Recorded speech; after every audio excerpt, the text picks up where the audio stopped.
SDM साहब, मैं अबुल कासिम नोमानी, मोहतमिम दारुल उलूम देवबंद, आपके सामने आजकल जो एक न्यूज़ चल रही है जिसकी वजह से कंफ्यूजन हो रहा है, उसके बारे में स्पष्टीकरण करना चाहता हूं।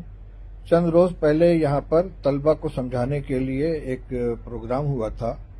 उसमें बच्चों को ध्यान लगाकर पढ़ाई करने के पर जोर दिया गया और पढ़ाई के अलावा जो दूसरी सरगर्मियां उनसे बचने की ताकीद की गई।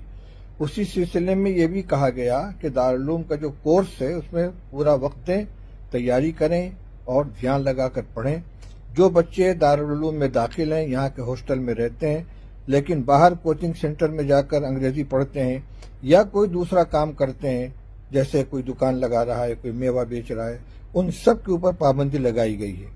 उसी खबर को इस अंदाज से पेश किया गया जिससे मालूम होता है कि दारुल उलूम में अंग्रेजी पढ़ाने पर पाबंदी, हालांकि ऐसा नहीं है। खुद दारुल उलूम में अंग्रेजी पढ़ाने का एक विभाग है, 3 असातिज़ा उसमें काम कर रहे हैं, 20-20 तलबा दोनों साल में पढ़ रहे हैं और यहाँ से पढ़ने वाले बच्चे बहुत अच्छी अंग्रेजी सीख कर जाते हैं। कंप्यूटर सिखाने का यहाँ सिस्टम है। प्राइमरी दर्जात में अंग्रेजी, हिंदी, जोग्राफिया, साइंस, सोशल साइंस और ये तमाम के तमाम जो असरी उलूम में सिखाए जाते हैं। इसलिए जिस अंदाज से खबर चलाई गई ये गलत है। दारुल उलूम न अंग्रेजी जुबान का मुखालिफ है, न हिंदी जुबान का मुखालिफ है, न किसी और चीज का। यहाँ सिर्फ ये पाबंदी है कि जब तक आप